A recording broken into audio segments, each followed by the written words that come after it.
Isang mapagpalang araw po sa ating lahat. Naway naging maganda ang pasok ng isang linggo na ating pinagdaanan nitong nakaraang mga araw.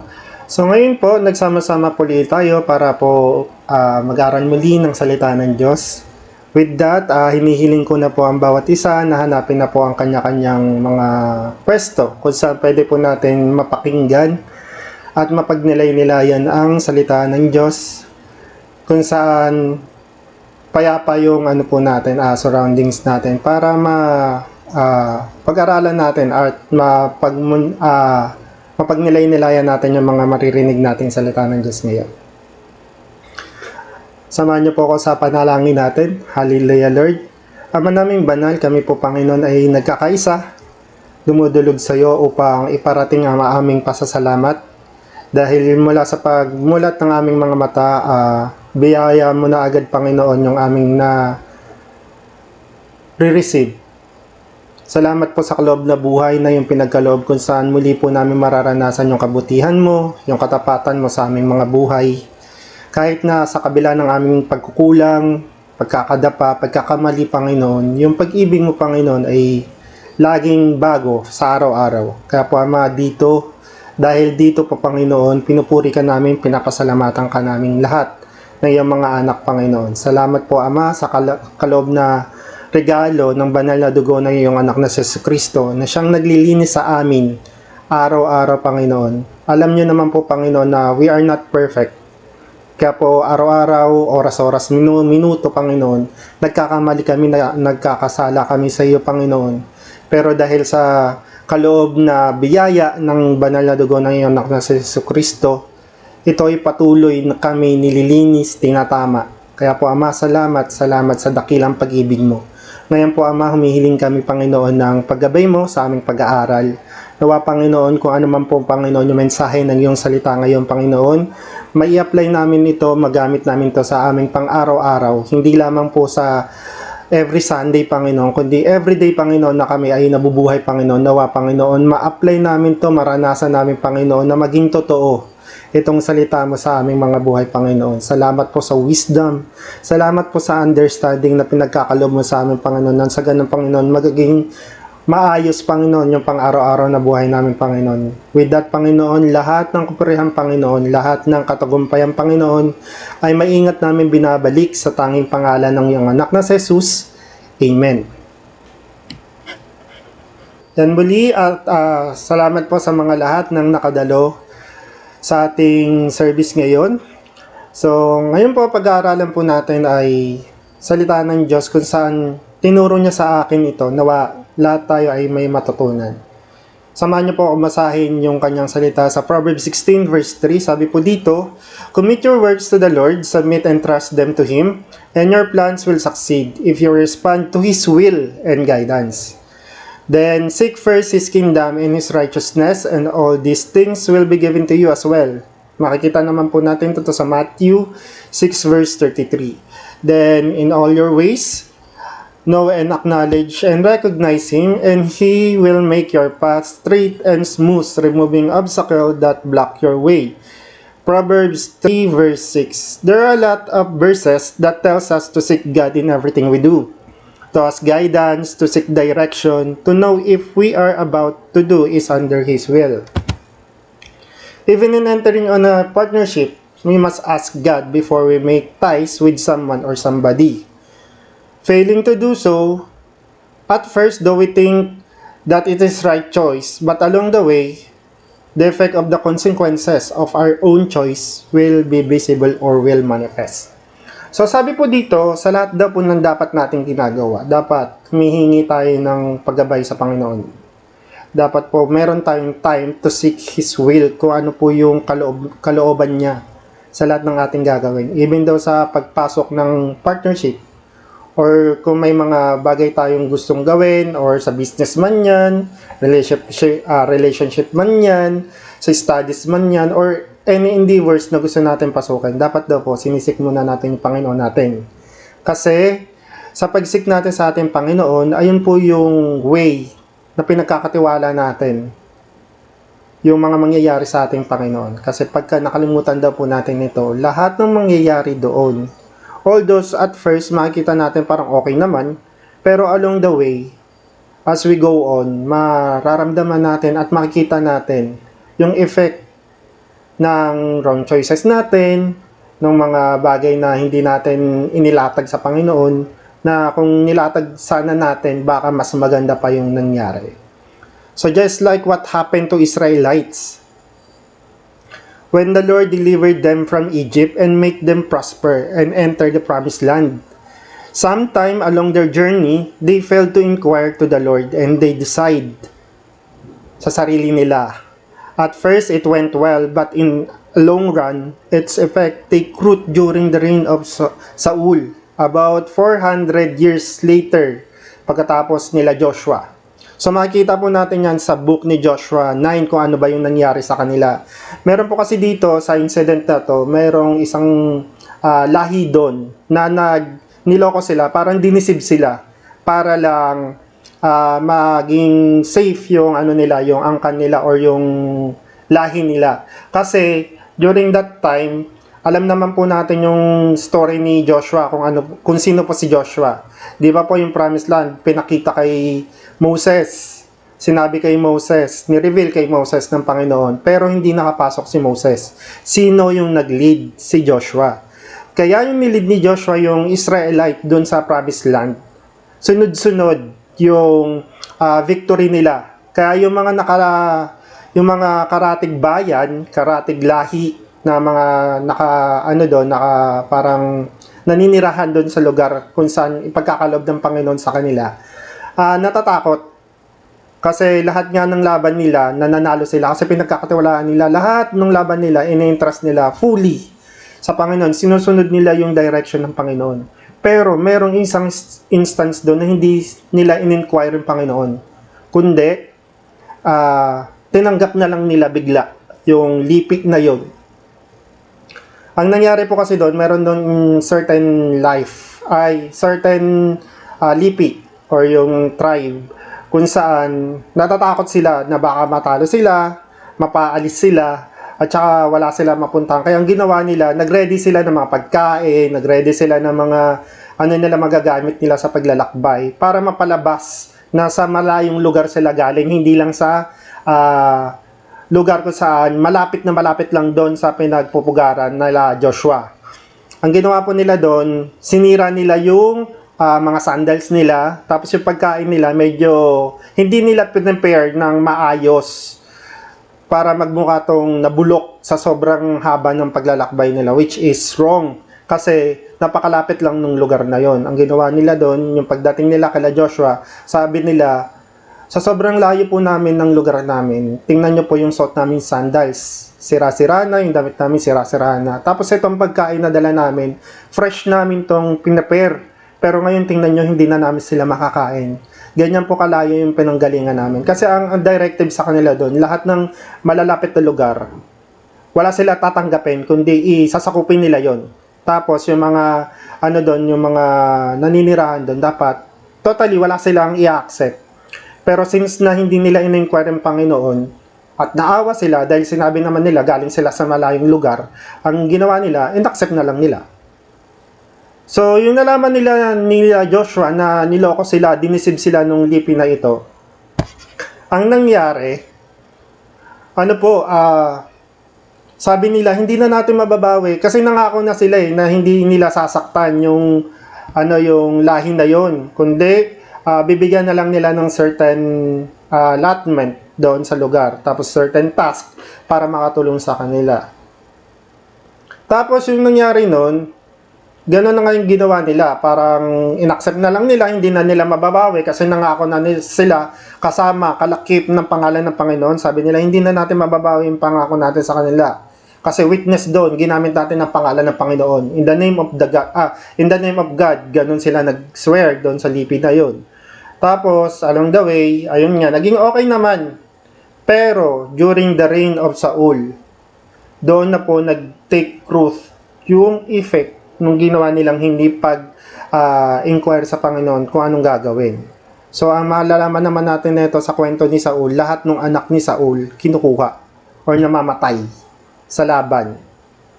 So, yun po yung effect ng mga bagay na hindi natin siniserious yung pag-inquire sa Panginoon sa lahat ng gagawin natin. So, ganun dapat po ka-importante.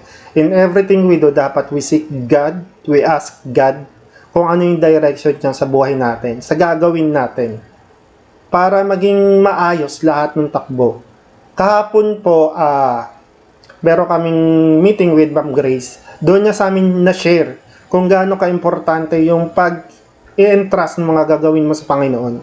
Kasi pag si Lord na yung nag-plan ng lahat ng gagawin nyo, at nagtitiwala ka lang sa Kanya, at susunod ka lang talaga sa Kanya, sa lahat ng direction niya, kahit na malabo para sa'yo, kahit hindi mo mainunawaan, pero as long as the Lord yung nagdadirect ng step mo, lahat ng bagay na magko-concern doon sa gagawin mo, nakalatag na yan in a silver platter.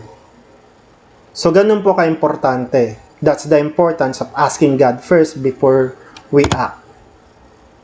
Praying to God whom you wanted to go along plays a vital role in our life. Choosing whom you want to be with along your journey will determine your growth. Everything is permissible but not all are beneficial. Sabi po sa 1 Corinthians 10 verse 23, all things are lawful, that is morally legitimate, permissible, but not all things are beneficial or advantageous. All things are lawful, but not all things are constructive to character and edifying to spiritual life. Malinaw na malinaw po sinabi dito, lahat naman pwede natin gawin, pero hindi lahat beneficial sa atin. Kaya ganon ka-importante yung sinisik natin yung Panginoon every time na may gagawin tayo. It is between freedom versus wisdom. Alam naman po natin yung freedom. Kahit ano yung free will natin, kahit ano pwede natin gawin. Pero yung wisdom, dun po papasok yung wisdom. Napaka thin line lang nun, nung freedom at saka ng wisdom natin. Kasi pag wisdom na po yung pinag-uusapan, kalakip na po talaga dyan yung Panginoon. Hindi lang yan about sa atin, sa kagustuhan natin, sa mga nais natin mangyari, sa mga desires natin. Pagkasama si Lord, kahit na gustong-gusto natin yung isang bagay, hindi po siya beneficial pala sa atin. Pagka narinig natin yung salita ng Diyos, yung direction ng Diyos para sa atin. If we neglect it and act on our own, it will cause our future and growth. Yung growth natin as anak niya, as Christian, as individual, pagka nakalimutan po natin yan, i-inquire sa Panginoon, pagka sinet aside natin yung Panginoon sa lahat ng plans natin, maapektuhan po yung future natin, future life natin, and even yung growth natin. We must choose people whom we share the same objective or goal. If goes the other way, our journey will be toilsome and burdensome. It's like playing tug of war along the way because we don't share the same path, we don't walk on the same road. It's the battle of strongest will. So pinakita po sa akin dito ng Panginoon, importante rin sa pakikipag-tie up, dapat daw po pinipili natin yung best person na inalaw ng Panginoon para makasama natin. Hindi dapat tayo tumitingin sa mga credentials nila. Although mukhang magaling, mukhang credible, pero kung hindi naman sila yung tinalaga ng Panginoon para makasama natin in a certain task or in a certain gawain, hindi pa rin magiging matagumpay yung gawain na pinagkaloob sa atin. Kaya dapat, kung pipili tayo, meron tayong common ground. Dapat same goal tayo, same principle tayo. Hindi yung magkaiba yung principle natin. Hindi yung magkaiba yung pinaglalaban natin, hindi magkaiba yung nais natin mangyari. Kasi pag magkaiba, kaya kagaya nga na sinabi ko, para tayong naglalaro ng tug of war. Kung sino yung mas malakas na will, kung sino yung mas strongest will, siya yung mananalo. For example, sa'yo pinagkatiwala ng Panginoon yung isang gawain. Sa'yo ni-reveal ng Panginoon. Sa'yo, ikaw yung naka-receive ng revelation para sa isang gawain. Siyempre, sa'yo ipapakita ng Panginoon kung paano tatakbo lahat. Kung mali yung tao na napili natin para makasama natin sa gawain na yun, at mas nakikita siyang mas maganda para sa kanya na gawin para maging mas matagumpay yung gawain na yon. Siyempre, ikaw, kung mahina yung yung will mo, mas papabor sa kanya, mas papabor ka sa pinapose niya. Ay, oo nga, no, mas maganda yung proposal mo. Pero nakalimutan mo, sa'yo, Panginoon na yung nag-reveal sa'yo ng mga mangyayari na dapat gawin. Pero since na mas stronger will yung napili mong makasama kasi sa tingin mo siya yung mas perfect na tao para doon sa journey na yon or sa gawain na yon, mas pinili mo siya, hindi mo in-inquire yung Panginoon. So hindi magiging matagumpay, hindi magiging victorious yung gawain na yon. Kahit na mukhang maganda, kahit na napakaganda ng gawain na pinagkalob sa iyo ng Panginoon, hindi ayon yung kalalabasan. Kaya dapat sensitive tayo sa direction ng Panginoon. Dapat sensitive tayo sa mga buhay ng tao na dinadala ng Panginoon sa buhay natin. Lord, siya ba yung karapat-dapat na makasama ko dito? Dapat pinapanalangin rin yun para maging maayos yung gawain natin. We must consider the life of this individual as we go along our journey. Several powerful and impactful duos are featured in the Bible, demonstrating strength through shared faith, mutual support, and a united purpose in serving God's plan. Dito makikita natin sa unang example natin, si Moses at saka si Aaron. This brother tandem was instrumental in leading the Israelites out of slavery in Egypt. Moses was the leader and lawgiver, while Aaron served as his spokesman and right-hand man, performing miracles and confronting Pharaoh together with God's help. So makikita natin yung tandem na to ni Moses at ni Aaron. Kasi di ba, pinagkatiwalaan si Moses ng Panginoon. Pero nakikita kasi ni Moses yung yung characteristic niya. Sabi niya, Lord, paano ko ililid tong mga tao na ito, itong Israelites na to para doon sa promised land mo, para mapaalis kami dito, makalaya kami dito sa Egypt. Uutal-utal ako magsalita. So nakikita niya yung yung capability niya more than doon sa kapangyarihan ng Panginoon. Kaya ang ginawa ng Panginoon, kinuha niya. Sabi niya, si Aaron yung magiging tagapagsalita mo.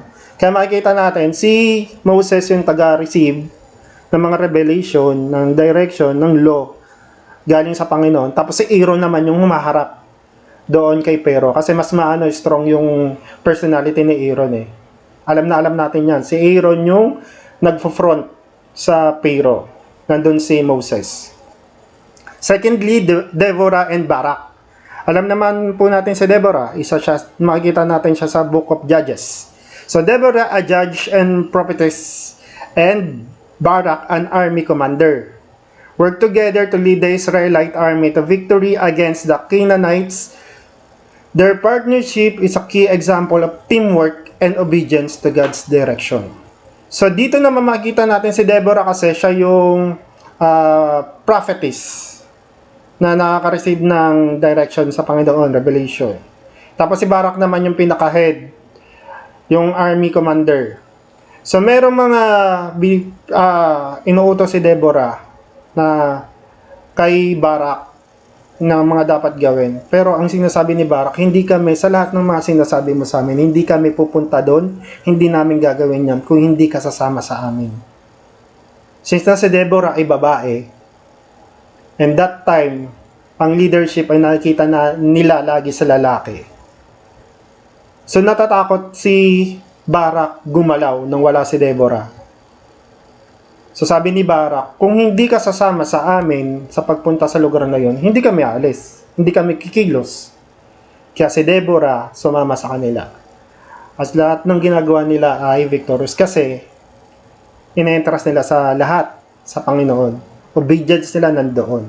Next naman, alam naman natin, ito, familiar tayo dito kay Ruth at saka kay Naomi. Their powerful bond formed out of tragedy, exemplified loyalty and devotion. Ruth chose to stay with her mother-in-law, Naomi, and her dedication led to her meeting Boaz and becoming an ancestor of King David and Jesus Christ. So alam naman natin dito yung pinakapuso ng kwento ni Ruth and Naomi, yung kinsman's redeemer. So alam naman natin si Ruth, namatay yung anak niya, tapos si Naomi naman, hindi, si Naomi pala namatay yung anak niya, tapos si Ruth, hindi niya iniwan si Naomi. Kasi pinapaalaya na siya ni Naomi, sabi wala ka ng responsibilidad sa akin kasi namatay na yung anak ko. Kaya malaya ka ng mamuhay para sa sarili mo. Huwag mo na akong alalahanin. Pero si Ruth, sabi niya hindi. Mag-stay ako sa'yo. Gusto ko ako yung mag-iingat, mag-aalaga sa'yo. Kasi wala nang natira para kay Naomi.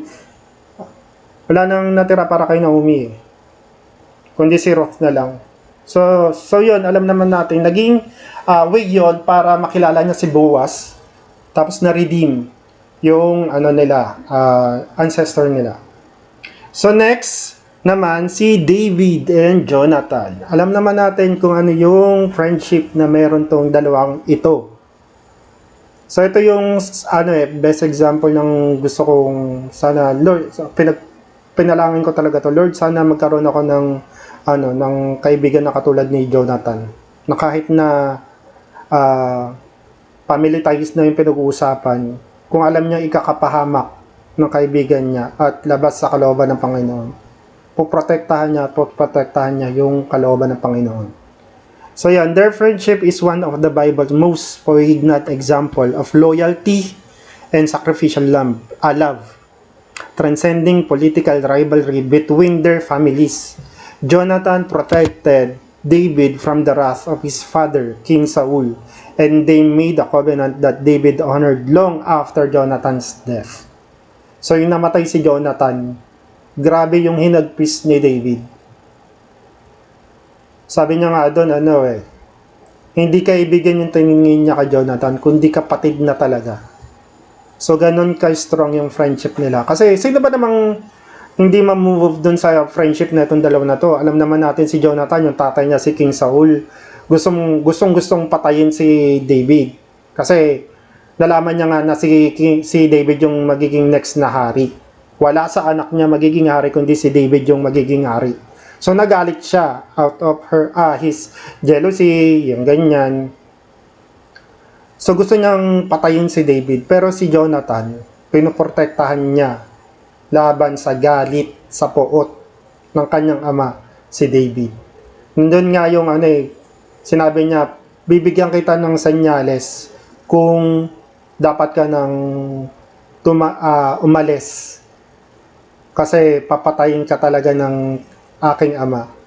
Di ba po, sabi niya, pagka nalaman ko ganun katindi yung pot ng ama kong hari sa'yo, ako ng araw, tapos may sasabihin siyang lugar, may sasabihin lang siya salita, ayun na yung key point na kailangan mo nang umalis. So, ganun katindi yung pagkakaibigan nitong dalawa. Secondly, Elijah and Elisha, alam naman natin to. Sinabi niya ni Elisha kay Elijah, kung aalis ka, ibigay mo sa akin yung double portion ng kung anong meron ka. Ganong katindi yung mentor and mentee relationship na itong dalawa na to. Sana ganito rin tayo sa mga mentor na mimit natin along our journey, our Christian journey. Kung nakikita natin na napakagandang example ng buhay ng ating mga mentor, hilingin natin yung double portion ng kanilang leadership para lang ilid rin yung mga tao papunta sa Panginoon. Hindi out of timbangin pa rin po natin yung motibo ng puso natin sa lahat ng hinihingi natin. So yun, next naman si Priscilla and Aquila. Ito mag-asawa na to, kilalang kilala natin sila dahil sila yung naging daan, sila yung naging kanlungan ng mga disciples nung sila na yung kumikilos, yung disciples na yung nagpapalaganap ng salita ng Diyos. So, inaalay nila lagi, ino-offer lagi nila yung bahay nila para maging place for gathering. Ganon sila ka-devoted sa gawain ng Panginoon. Doon pa nga nila isa pa nga silang elite na leader doon, spokesperson doon, na tinuruan. Kasi ito si Apollos, ang alam niya lang is yung patungkol kay John the Baptist. Kay Jesus Christ, hindi niya na masyadong alam yung mga pangyayari. Kaya, ang ginawa nitong dalawa na to, si Priscilla at si Aquila, tent maker tong dalawa eh. Tapos inoffer nila yung bahay nila. Tapos sila yung naging daan para mas maging malinaw yung kaalaman ni Apollos about kay Jesus Christ. Siya yung nagpaalam kay Apollos kung ano yung, kung sino si Jesus Christ, kung ano yung kaloob na regalo or biyaya or habag ni Jesus Christ sa lahat ng mga mananampalataya. Ganun po ka-devoted si Priscilla and Aquila. Kaya dapat sa mag-aasawa dyan, ganito dapat yung best example kung paano tayo mamumuhay as couple. Basta kay Lord, dapat ganito po katindi yung, hindi naman katindi, pero ganito yung natin, yung manner ng devotion natin sa gawain ng Panginoon. And next example naman po natin, si Paul, si Silas, Timothy, and Barnabas. Alam naman po natin yan. Dito, pinakita sa akin na Panginoon, bakit wala naman kasi itong si Silas, si Timothy, at si Barnabas. Excuse po. Hindi sila, hindi sila kasama doon sa 12 disciples na laging kasama ni Jesus Christ. Kung saan, alam naman natin, sila yung mas nakakilala, sila yung mas nakakaalam ng mensahe na dala ng Panginoong Jesucristo.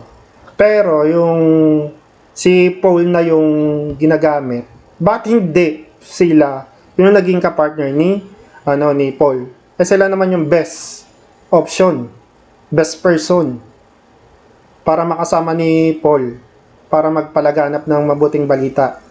'Di ba? Kitang-kita natin 'yan. Dito po pinapakita sa atin na oo, sa tingin natin may mga tao na mas best. May mga tao na parang sa tingin natin 100% sila yung dapat makakatulong sa atin sa mga gawain na pinagkakalob sa atin. Kasi sila na yung well-trained, well-equipped. Pero makikita natin dito, hindi sila yung nakasama ni Paul. Ganyan po yung gustong iparating sa atin na basagin natin sa isipan natin yung yung parang qualities ng mga dapat na makakasama natin. Kundi dapat natin, idulog natin sa Panginoon kung sino dapat yung mga makakasama natin. And next, Zechariah and Elizabeth. Kilala naman natin sila yung parents ni John the Baptist. The righteous and faithful parents of John the Baptist, despite their old age and barrenness, they remained faithful to God and He chose to play a key role in the events leading up to Jesus' birth. Sa sobrang tanda nila, since na nagtitiwala sila sa Panginoon, nagkaroon sila ng anak. At yung anak na yon, ayun yung nag-prepare ng daan para kay Jesus Christ. And lastly, Joseph and Mary. Bakit nasama si Joseph and Mary? Kasi alam naman natin si Joseph at si Mary, sila yung nakatakdang ikasal. Nalalapit na yung pag-isang dibdib nila. Pero may nangyari kay Mary. Pinagkalooban si Mary na siya yung nagdala kay Jesus Christ. So, para i-protektahan si Mary, para hindi yung pagkatao ni Mary para maprotektahan, ang ginawa ni Joseph, dineverse niya si Mary. Kasi alam naman natin doon, pagka sa pagka nalaman na hindi mo anak, hindi nadala nung kasama mo, stone to death during that time. To protect Mary, para hindi siya ma-stone to death, dineverse niya silently. Pero nung natulog si Joseph, dinalaw siya ng anghel. Sabi, ang Panginoon ang nagkaloob ng nasa susunod ng pupunan ni Mary, kaya wag mo siyang iwanan. Kaya ang ginawa ni Joseph, humingi siya ng tawad.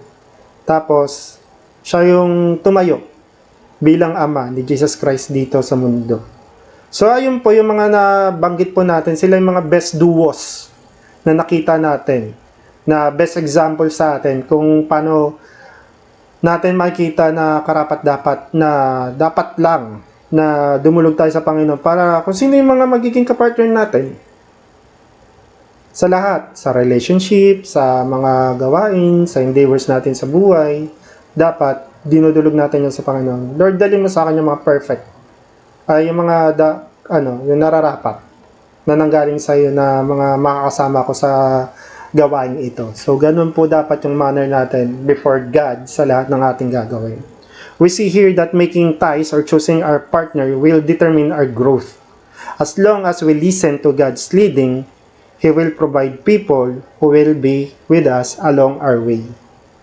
So katulad nga sa binanggit nating salita ng Diyos sa umpisa, commit your works to the Lord. Mabilis lang naman i-commit eh.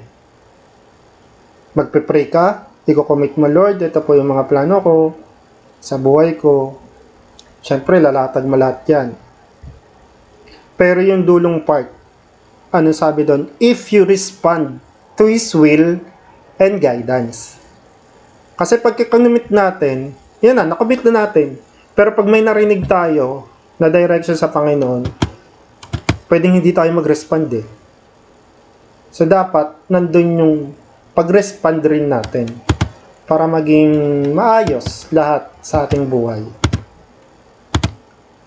But if we did not listen and trust our own heart, instead, surely our journey will be burdensome and we will face different struggles.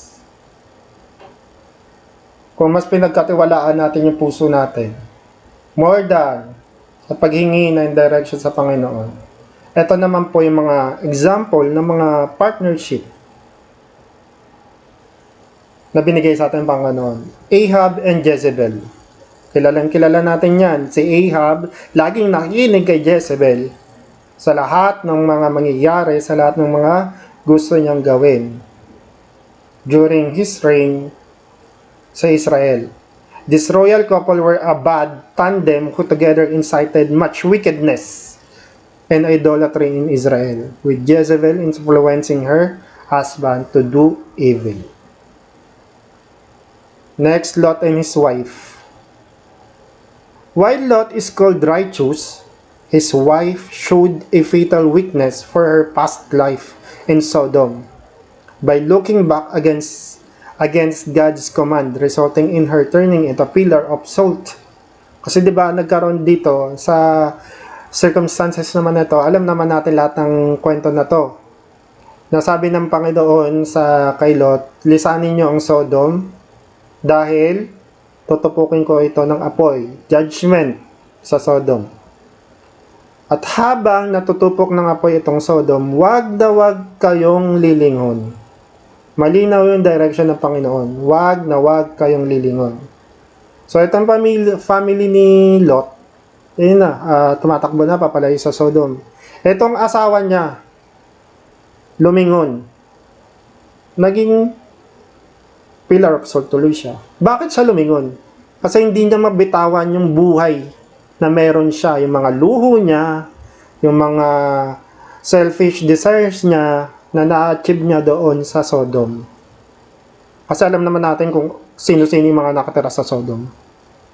So yun, parang hindi niya mabitaw-bitawan yung buhay niya sa Sodom.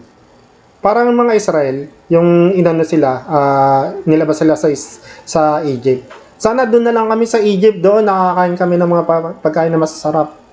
Dito sa yung nakinig kami sa leadership mo, Moses. Ano nangyari? Ano yung kinakain namin? Puro mana na lang, araw-araw mana. So yun, hindi mabitaw-bitawan nung asawa ni Lot, yung nangyari, yung buhay nila, karangyaan ng buhay nila doon sa Sodom. Kaya yun, naging pillar of salt siya. Abraham and Sarah, bakit sila nasama? Kasi ito, alam naman natin kung ano yung ginawa ni Sarah.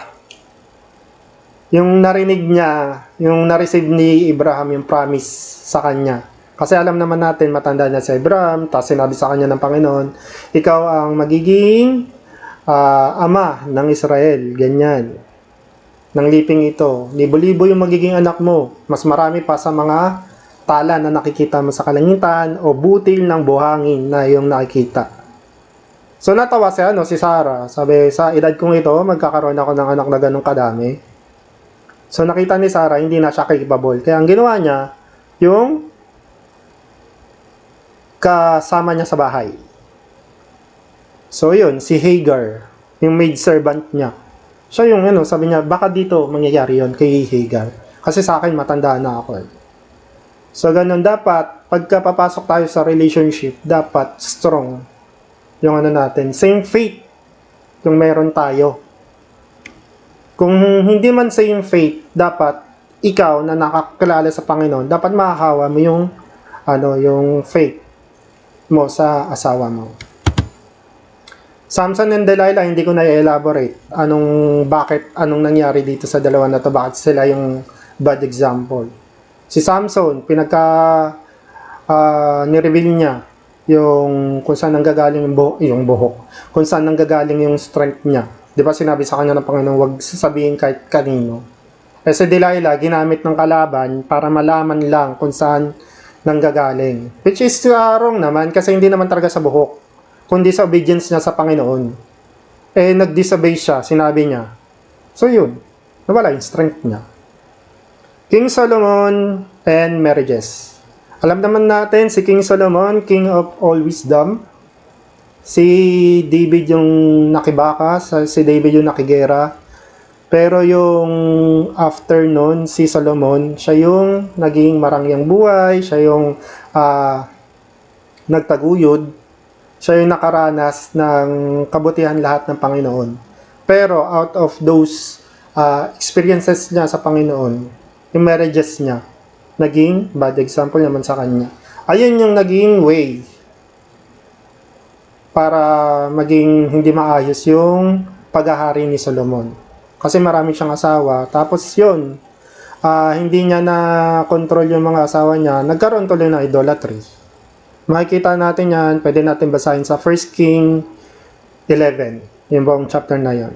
King Jehoshaphat and Ahab. Ito naman yung sa tingin natin, para maging para maging successful tayo, dapat meron tayong katandem or ka-partnership na malalakas, ganyan. Yung parang kung sino yung malakas, doon tayo kakapit.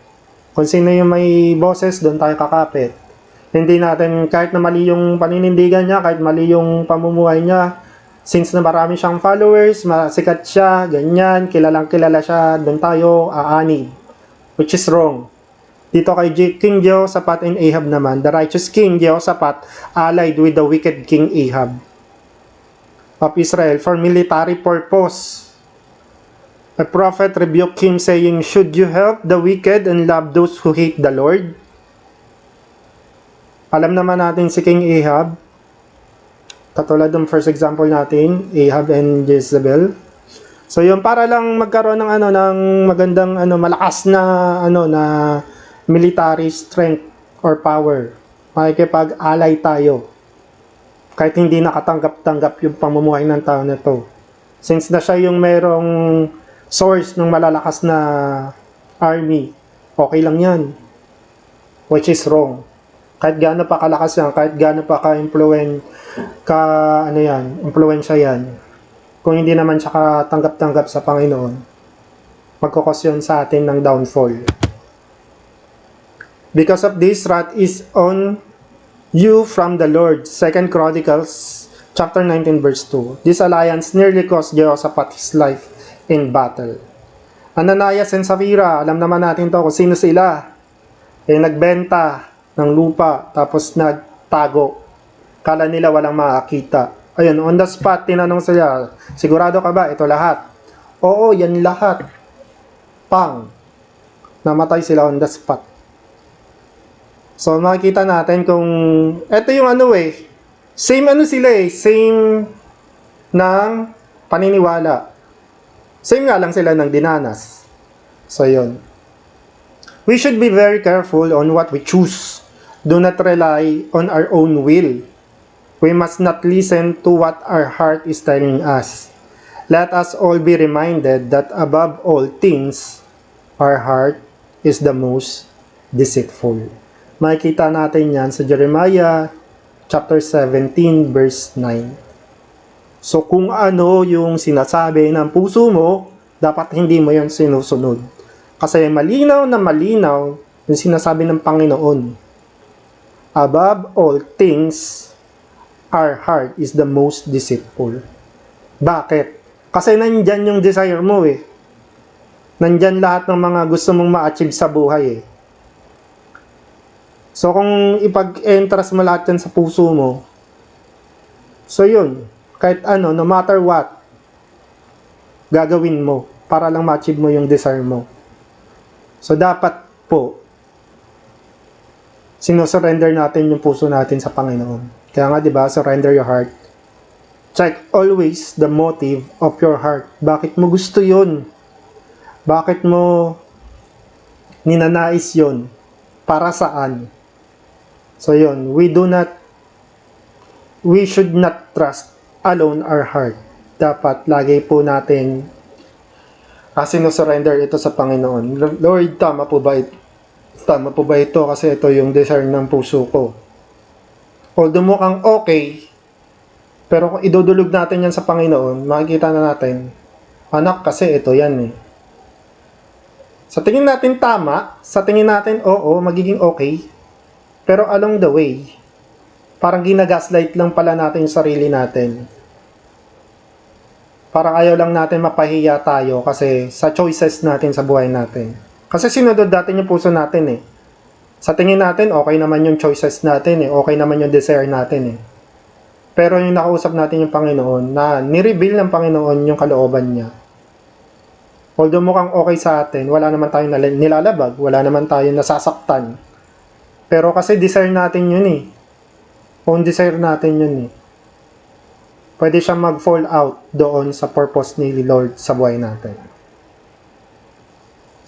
There is a way which seems right to a man and appear straight before him, but its end is the way of death. Proverbs 14 verse 12. So ganun po ay importante yung pagdulog natin, pagsik natin sa Panginoon, always. Unsurrendered will cause us. Our heart is inherently corrupt and reliable and prone to sin. It signifies that inner motives and desires cannot be trusted to God to guide one's life and are a source of wicked inclinations. Choosing the right people to tag along will provide us a great support system. On the other hand, allowing people that are not sharing the same faith will cause our delay, derail, and defeat. Ayan yung lagi nating tatandaan. Pag mali yung naging katandem natin sa buhay natin, ito yung mararanasan natin, ito yung marireceive natin, ito yung ma-experience natin sa buhay natin, sa purpose natin, sa life natin. Madidelay tayo. Yung growth natin madidelay. Yung layunin ng Panginoon sa buhay natin madidelay. Lahat yan. Kasi nga hindi siya yung karapat-dapat. Hindi sila yung karapat-dapat. Kasi hindi natin in-inquire sa Panginoon eh. Derail. Pwede tayong ma-derail. Pwede tayong mawala doon sa landasin na tinatahak natin, na pinagkaloob sa atin ng Panginoon. And defeat, syempre, wala tayo sa kalooban ng Panginoon eh. Syempre, defeated tayo. So, importante na lagi nating isisik ng Panginoon. And we know that for those who love God, all things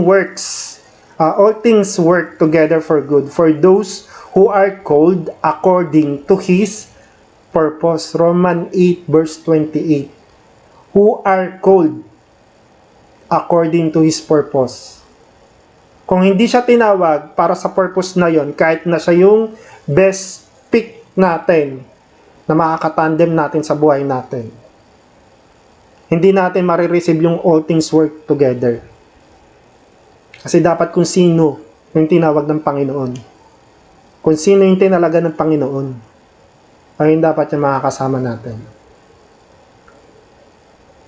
Sabi po dito sa salita niya, two are better than one because they have a good return for their labor.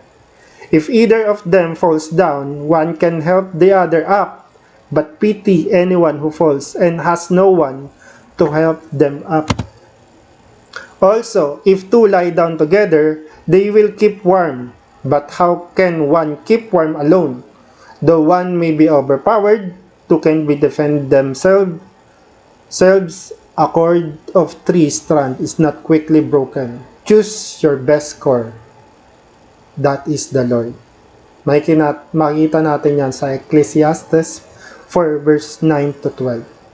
So mga kapatid, so dapat po, sa lahat ng dapat natin gagawin, sa lahat ng gagawin natin, dapat we choose to surrender all our plans to God.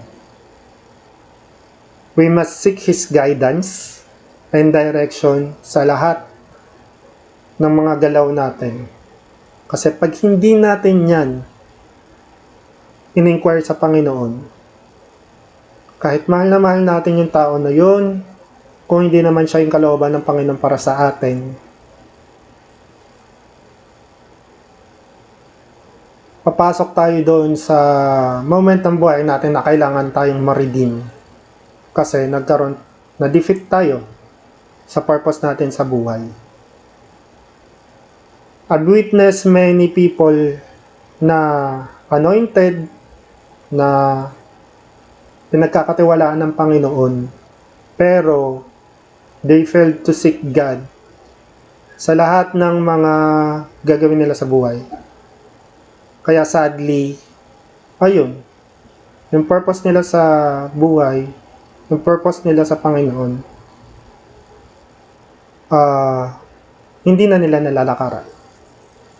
So dapat po, sa lahat ng gagawin natin, we seek God. We inquire God. Sa lahat ng aspeto ng buhay natin. Hindi lang yan nakaklose sa sa business. Hindi lang yan nakaklose sa gawain na pinagkakaloob sa atin. Hindi lang yan nakaklose sa endeavors natin sa buhay, kundi even sa relationship. Dapat we choose to surrender all our desires sa Panginoon. At kung ano yung marinig natin sa Panginoon, dapat sumunod tayo. Kasi 'di ba, sabi nga ng salita niya, if we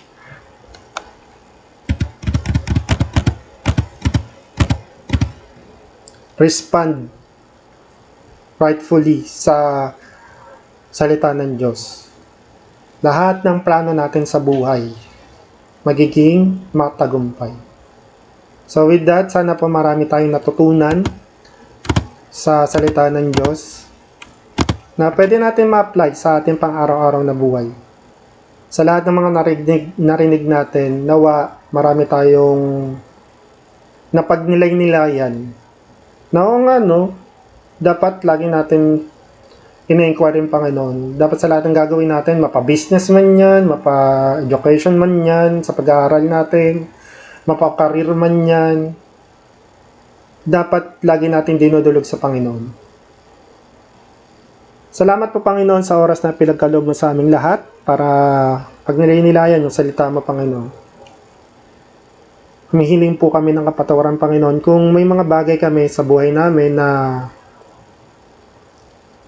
kinilusan namin nang hindi ka namin tinatanong, na kinulusan namin na hindi namin sinusunod kung ano yung mga nireveal mo sa amin.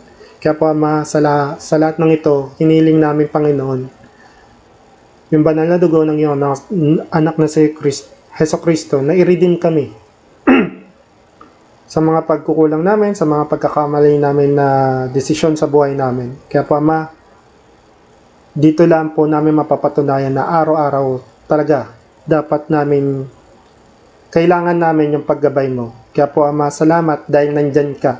Kahit na lagi kami nagkakamali, kahit lagi kami nadadapa, kahit lagi kami nagkukulang, nandyan ka lagi na nag-aabang sa amin. Laging handang makinig, laging handang tanggapin kami sa aming pagbalik. Kaya po, Ama, salamat po sa biyayang pag-ibig mo, sa dakilang pag-ibig mo na pinagkaloob mo sa bawat isa, sa aming mga anak mo, Panginoon. Salamat dahil pinagkalooban mo kami ng karapatan na tawagin kang Ama. Kung hindi dahil sa anak mo si Jesucristo, siguro, Panginoon, hindi kami malayang namumuhay ngayon. Hindi kami malaya na tawagin kang Ama. Lagi kaming aloof dahil lahat po kami ay makasalanan. Kaya po, Ama, salamat sa pinagkaloob mo sa aming biyaya. Nawa po, Panginoon, magawa naming may apply, magawa naming masunod yung direction mo sa buhay namin, Panginoon. Although hindi namin alam kung ano yung mga dapat gawin, although hindi namin alam kung yung malayo sa ina-expect namin, kung ano yung marireceive namin sa'yo. Pero kung nandun yung pagsunod namin sa salita mo, sa direction mo, alam namin na lahat ng concern namin, nilatag mo na, lalakaran na lang namin. Kahit hindi namin taliwas, ay hindi namin alam, batid sa aming mga isipan kung ano yung mangyayari next sa journey namin. Pero as long as we surrender our will to you, Panginoon, alam po namin na puro kabutihan yung mararanasan namin. Dahil wala naman pong ama ang naghahangad ng kasamaan ng ikapapahamak ng kanyang anak. Kaya po, masalamat sa dakilang pag-ibig mo. With that, Panginoon, sa lahat ng ito, sa lahat ng na-receive namin, sa lahat ng mga na-achieve namin, Panginoon, sa iyo lamang namin to inaalay, sa iyo lamang po namin to maingat na binabalik. Lahat ng karangalan, ng kapurihan, ng kadakilaan, ay maingat namin binabalik sa iyo, sa tanging pangalan ng iyong anak na si Jesus. Amen.